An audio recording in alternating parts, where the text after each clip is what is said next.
Bienvenue sur Management Qualité, l'accélérateur d'implémentation des normes ISO. Et aujourd'hui, sujet brûlant, la norme ISO 17020 vient d'être révisée. 7 changements majeurs, une nouvelle deadline, le 27 mars 2029. Le compte à rebours est lancé. Alors, je vous propose, je réponds maintenant aux 8 questions, celles qu'on nous pose le plus depuis la publication. C'est parti. Question numéro 1. Votre accréditation ISO 17020 version 2012 est-elle encore valide après 2026? Voyons ça. Oui, jusqu'au 27 mars 2029, pendant toute la période de transition. Votre accréditation actuelle reste valide selon son cycle propre. Les certificats émis sous la version 2012, ils conservent leur validité contractuelle.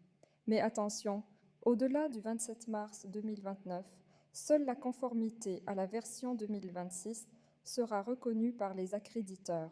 Question numéro 2. Votre organisme est actuellement type C. Comment vous reclassifiez en 2026? La réponse est plus subtile qu'il n'y paraît. Surtout pas en bloc. La nouvelle annexe A permet et même exige une classification différente selon les activités. Vous analysez activité par activité. Premièrement, indépendance vis-à-vis des parties prenantes. Deuxièmement, présence d'articles concurrents similaires dans le groupe. Troisièmement, séparation au sein de l'entité légale. Certaines activités basculeront en type A, d'autres en type non A. Les deux peuvent coexister dans le même certificat. Comptez entre 5 et 15 jours hommes. Question numéro 3. La clause 7.5 sur la maîtrise des données s'applique-t-elle vraiment aux petits OI, ceux qui utilisent uniquement Excel et email? Réponse claire.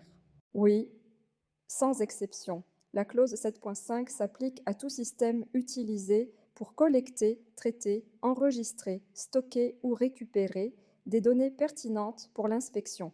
La bonne nouvelle, la validation est proportionnée à l'usage. Un organisme de 6 personnes utilisant 3 macros Excel peut documenter sa validation sur 4 à 5 pages, pas plus. Question numéro 4. Les accréditeurs francophones ont-ils déjà publié leur calendrier de transition? Voici ce qu'il faut savoir. Les communications officielles suivent un cycle classique. Historiquement, les documents de transition détaillés sont publiés entre 6 et 18 mois après la sortie de la norme. Suivez activement les communications de votre accréditeur dans les 12 prochains mois. Et surtout, préparez votre chantier sans attendre leur calendrier. Le retard d'information n'est pas une excuse de retard de mise en conformité. Question numéro 5. Que se passe-t-il vraiment? Si vous ratez la deadline du 27 mars 2029, soyons précis.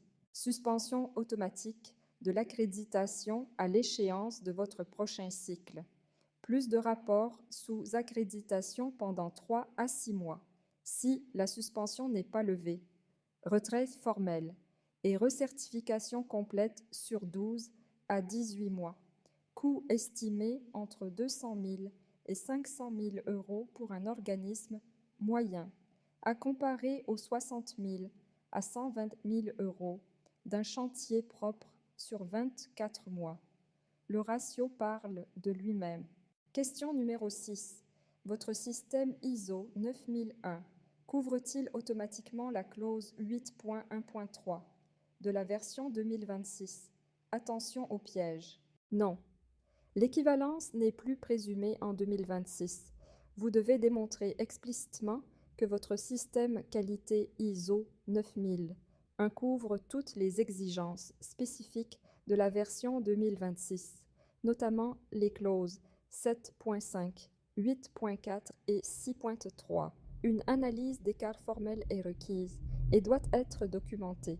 Question numéro 7. La notion d'article concurrent similaire peut-elle vraiment vous faire perdre votre statut type A? Oui, et c'est sous-estimé. Oui, et c'est probablement le risque le plus sous-estimé de toute la révision.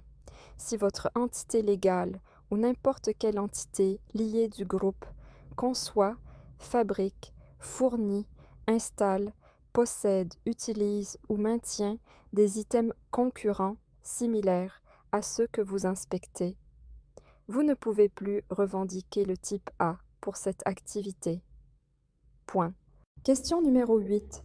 Vos inspecteurs doivent-ils être réévalués pour la version 2026? La réponse pratique. Pas systématiquement, mais le nouveau processus unique de gestion de la compétence impose une revue complète de la cartographie.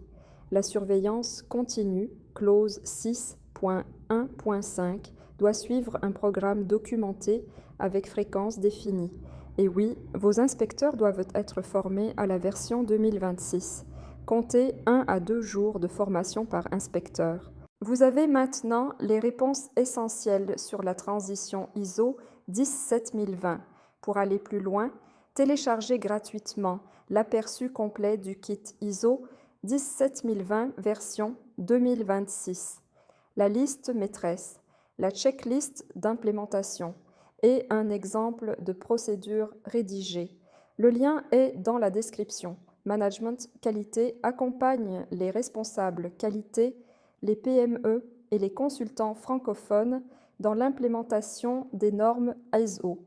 Documentation prête à l'emploi, formation ciblée, outils de conformité. Si cette vidéo vous a été utile, abonnez-vous à la chaîne.